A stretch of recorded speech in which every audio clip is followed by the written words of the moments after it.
Галәмнәрне юктан бар кылып, безне үзенең күпме генә санасак та, санап бетерә алмаслык сый-хөрмәтләрендә, киң нигъмәтләрендә яшәтүче Раббыбыз Аллаһ Тәгаләгә мең шөкерләребез, мактау ва улуглауларыбыз булсын. Безләргә шушы хак динебезне алып килгән, безгә иң хәерле, иң күркәм үрнәк булган сөекле пәйгамбәребезгә күңел түрләребездән чыккан дугаларыбыз Аллаһ Тәгаләнең сәламе һәм салаваты булсын. Азиз кардәшләрем, һәр кайсыгызны тақвалыкка чакырам. Тақвалык Аллаһның әмерләрен үтәп, аның харамнарыннан тыелып тормышка ашырыла белегез. Һәм Аллаһ Тәгалә әйтте: "Я әйюһәлләзина аману тақуллаһа хаққа туқатih ва ла тамутунна илля ва антум муслимун." Эй иман китергән бәндәләр, Аллаһ Тәгаләгә тақва булыгыз, тиешенчә тақва булыгыз. Һәм мөселман булмаган хәлдә Аллаһ хузурына кайтудан сакланыгыз диде. Бүген сезләр белән Аллаһ Тәгаләнең безгә бирә торган олуг бер нигъмәте, олуг бер адәм баласының зиннәте, бизәге, матурлыгы булган, иң күркәм әхлакый сыйфатларының берсе булган бөек байлык, бөек сыйфат турында сөйләшербез. Ул да булса сабырлык дип атала. Сабырлык. Аллаһ Субханаху ва Тәгалә галимнәребез әйттеләр, кешедә нинди генә күркәм сыйфат булмасын, булсынмы ул аның әдәбе, булсынмы ул аның юмартлыгы, булсынмы ул аның тырышлыгы, рәхим шәфкатьле булуы, һәм башка галимнәребез әйттеләр, әгәр дә шушы бер сыйфат булмаса, сабырлык, башка бер сыйфаты да булмый диделәр. Үзенең нәфесенә сабыр итеп, нәфесен тыймаган кеше юмарт була алмый. Бер кешенең дә артык акчасы юк белегез. Бер кеше дә садака биреп йөри, ул акчасы кирәк булмаганга түгел. Лишних детей и денег не бывает диләр. Ләкин юмарт кеше ул аны бирә. Ни өчен? Чөнки ул сабыр итеп, үзенең нәфесен сыта һәм нәфесеннән айырып бирә. Ә саран кеше ул сабыр итә алмый нәфесенә. Шуңа күрә нәфесен җиңә алмыйчы юмартлыгын күрсәтә алмый. Шуның кебек, нинди генә яхшы сыйфат булмасын, нигезендә сабырлык ята. Һәм шайтан килеп, кешегә нинди генә вәсвәсә биреп, нинди генә явыз, әхлаксыз сыйфатларга төшерергә тырышмасын. Менә шушы әхлаксызлыклардан саклану өчен кешегә иң беренче нәрсә кирәк?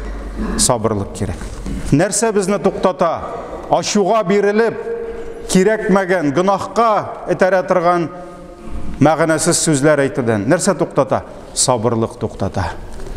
Аш күзләр белән дөньяга ябышып, баш аяк харамга чумудан нәрсә туктата? Күп вакытта безнең сабырлыгыбыз туктата.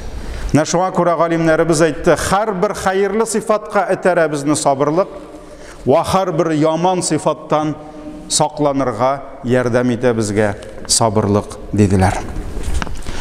Нәрсә соң ул сабырлык дигәч, галимнәребез әйтте, һәр кешенең ишендә утыра аның мине, мое большое я була, нәфес. Әлбәттә, нәфеснең бер авырлык, бер мәшәкать кичерәсе килми. Кай вакыт нәфес нәрсәнедер теләмәсә дә, әгәр дә бу эштә бу Аллаһ Тәгалә сөйгән эш булса, biz nefesimizni сытабыз.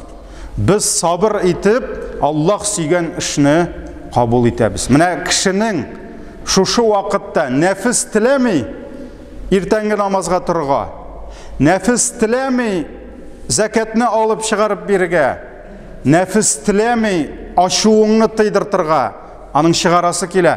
Ә син шушы нәфесеңә каршы чыгып, Аллаһ теләгән әйберне эшләвең, кылуың, менә синең шушы нәфес белән булган конфликт Аллаһ ризалыгы өчен. Менә бу синең сабырлык була дип әйтә галимнәребез. Һәм нәкъ шулай, нәфес нәрсәнедер бу яктан теләмәсә, нәрсәнедер ул тели.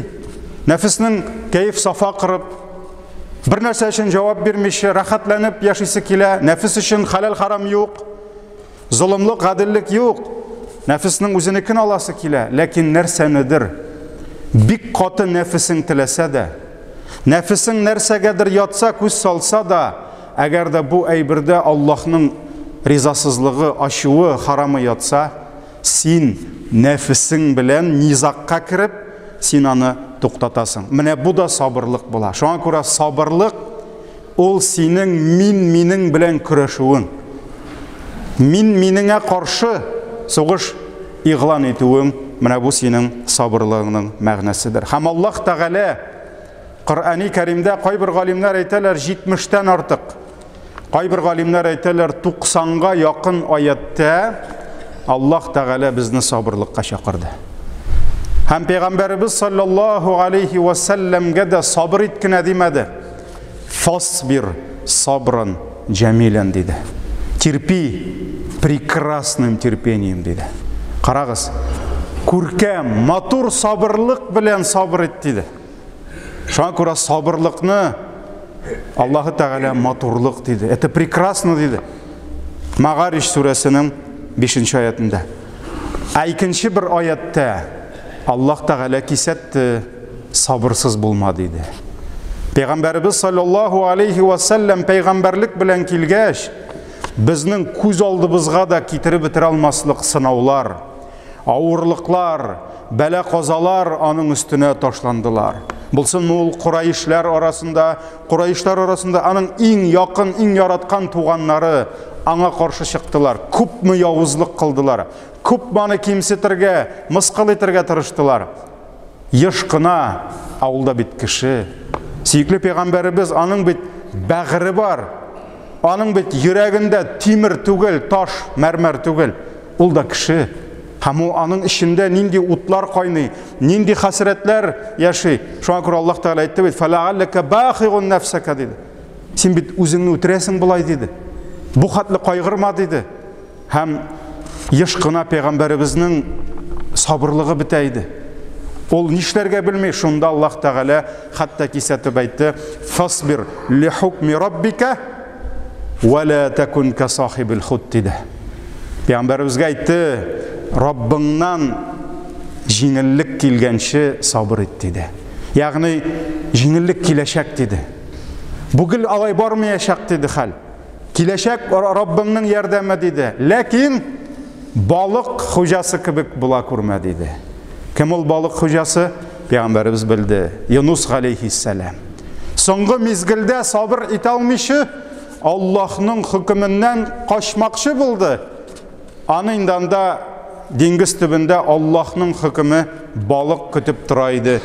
Күпме балык эчендә сынау үтеп, соңыннан тәүбәгә килде. Менә шуңа күрә кайбер аятларда сабыр итегез, сабыр булыгыз дисә, кайбер аятларда сабырсыз була күрмәгез дип Аллаһ Тәгалә безне кисәтеп куйды.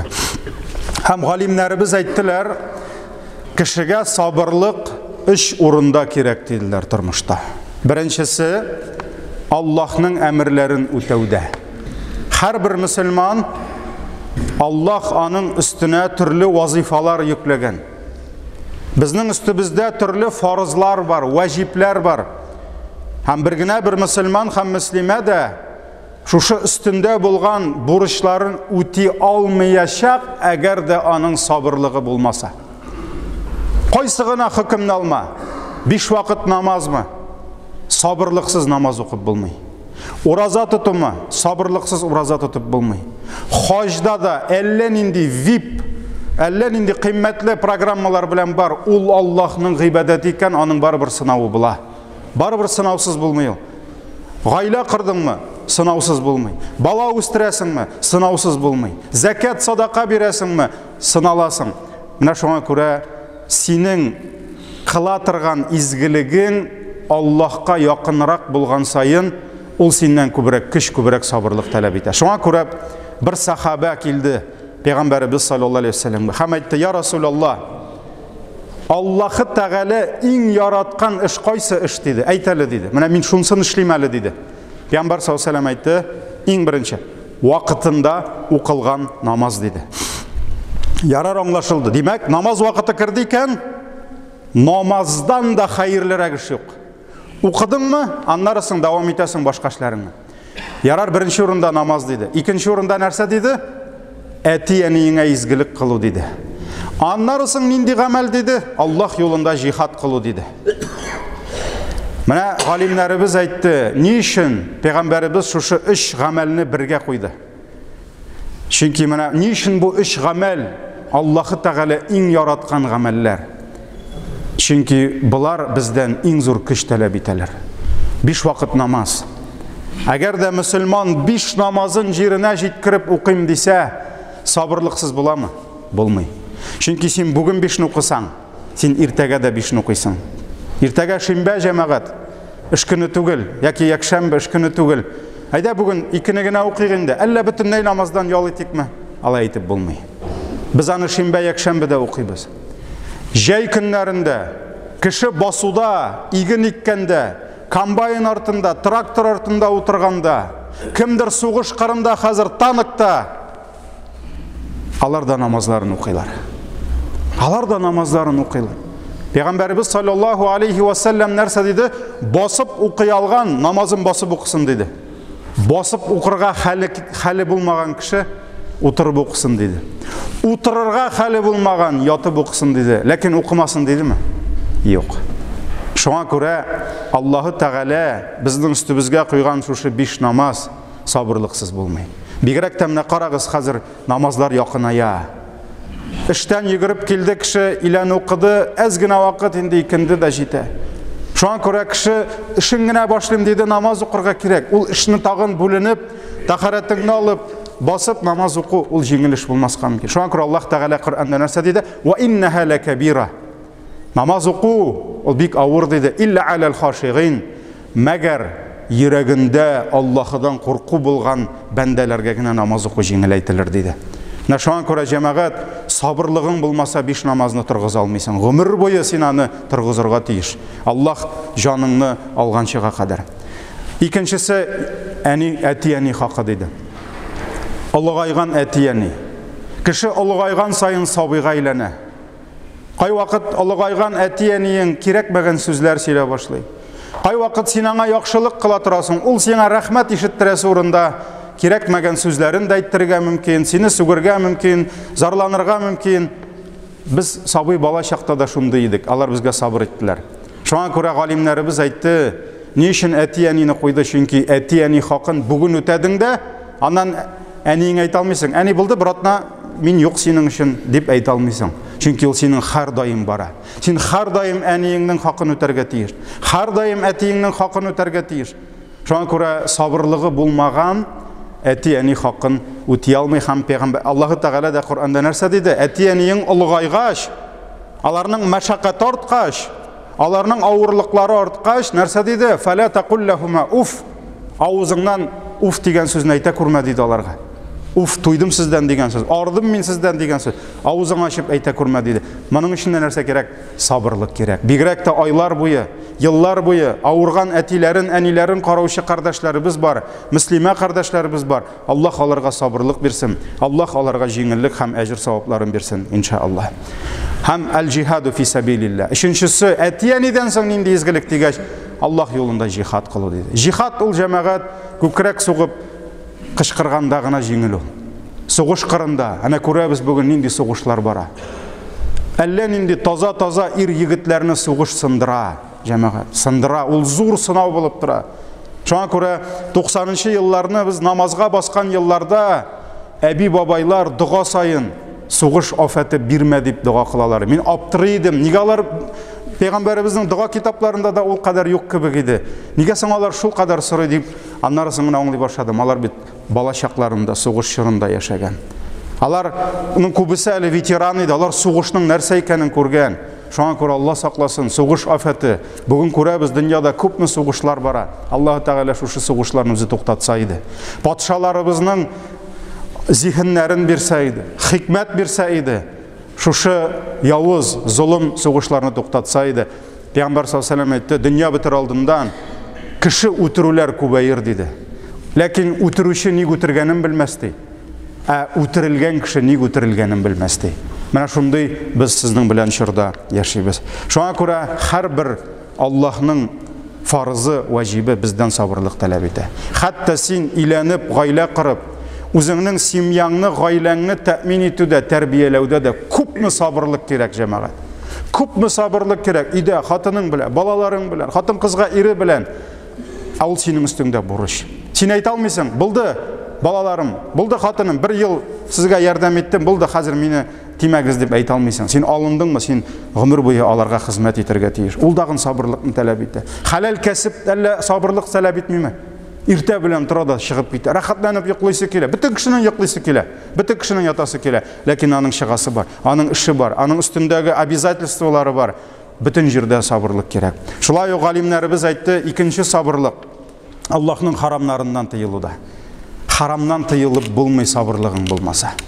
Әйе җәмәгать, нәфес аңа барыбер. Нәрсә ашый ул? Нәрсә эчә ул? Нәфес җиңел юл карый. Нәфес кыска юл карый. Шуңа күрә базарга, бәрәңге сатырга чыккан әбигә, бабайга да ул тизрәк бәрәңгесе китсен һәм кыйбатракка китсен өчен нишләтә? Вак бәрәңгеләрне аска тиздерә, зурларын үскә куйдырта. Пәйгамбәр саллаллаһу алейһи ва сәллям нәрсә эшләде? Кулын аска тыкты да, астындагылары ишергән иде. Бу нәрсә диде? Ул инде я Расулаллах, яңгыр яуганда шулай бузган инде диде. Син аның бузыкларын үскә чыгарып куя алмыймысың диде. Кем безне алды, ул бездән түгел диде. Ул бездән түгел диде. Шуңа күрә ни өчен бүген кешеләр алдыйлар? Ни өчен бүген сәүдәгәр, бизнесмен дигән сүз, к сожалению, иногда негативный персонаж. Ни өчен? Нигә бүген бөтен бизнесмен, сәүдәгәрләр өчен дуа кылып утырмыйлар, мохтаҗлар, факирләр? Чөнки бүген чиста, намуслы бизнес бик әз җәмәгать. Кеше бүген эзли, каян, нәрсә, кемне алдарга, кемне җайлар. Шуңа күрә Пәйгамбәр саллаллаһу алейһи ва сәллям нәрсә диде? Дөрес сәүдәгәр диде, честный предприниматель диде. Ул кыямәт көнендә пәйгамбәрләр белән бергә басып торачак диде. Бу кемсең бу? Пәйгамбәр янында тора. Бу бизнесмен. Ул кеше алдамаган. Ул кешегә хезмәт иткән. Менә шуңа күрә җәмәгать, харамнан тыелыйм дисәң, сабырлыксыз булмый. Булмый сабырлыксыз. Һәрбер харамнан тыеласың. Кеше алдаудан да. Кемгәдер киләләр, әйдә, көн сайын интегәсең, көн сайын җафа чигәсең, эштейн акча белән. Мә сиңа наркотик. Менә шуны сат та байыйсың. Бернинди авырлыксыз яшыйсың ди. Алай булмый ул җәмәгать. Менә шул наркотик белән кемнеңдер баласы, кемнеңдер якыны китә. Шуларның рәнҗешләре, шуларның ләгънәтләре кешегә гомер буе киләннән соң. Шуңа күрә Аллаһу Тәгалә, әлхәмдүлилләһ, динебез өчен хезмәт итүче сәүдәгәрләребезгә, хәлле егетләребезгә гадел, хәерле эшләрдә булырга Раббым насыйп итсен. Безне гынахлардан, харамнардан сакласын. Һәм өченчесе галимнәребез әйтте. Өченче урын сабырлык кирәк булган сынаулар килгәч. Без яшибез җәмәгать матур дөньяда, ләкин бу дөнья җәннәт түгел. Дөнья җәннәт була алмый. Бу сынау дөньясы. Аллаһның сынау дөньясы сынаусыз була алмый. Ул безне сынаячак. Ул безне сынаячак. Ул байны да сыный, хәерчене да сыный, сәламәтне дә сыный, авыру кешене дә сыный, гади кешене дә сыный, җитәкчене дә сыный, бөтен кешене сыный Аллаһ Тәгалә. Һәм һәрбер үзенә язылган сынауны үтә, һәм кешенең иманы ныграк булган сайын, Аллаһка мәхәббәте күбрәк булган сайын, аның сынауы да ныграк була. Шуңа күрә Пәйгамбәребезнең хатыны сорады: "Я Расулаллах, кешеләр арасында иң зур сынау кемгә килә?" диде. Пәйгамбәребез әйтте: "Пәйгамбәрләргә килә" диде. Иң зур авырлыкларны үттеләр пәйгамбәрләр. Чөнки пәйгамбәрләрнең сабырлыклары безнеке кебек кенә түгел. Без сыныр идек, без ватылыр идек, без диннән китер идек, Алла сакласын. Әгәр дә аларның сынаулары безгә килсә. Шуңа күрә Аллаһ һәркемнең иманына карап, гаделлек белән сынауларны бирә. Ләкин Аллаһ Коръәндә нәрсә диде? "Ва ланабluwannakum" диде. Мы непременно будем испытывать вас диде. Без сезне һич шиксез сынаячакбыз диде.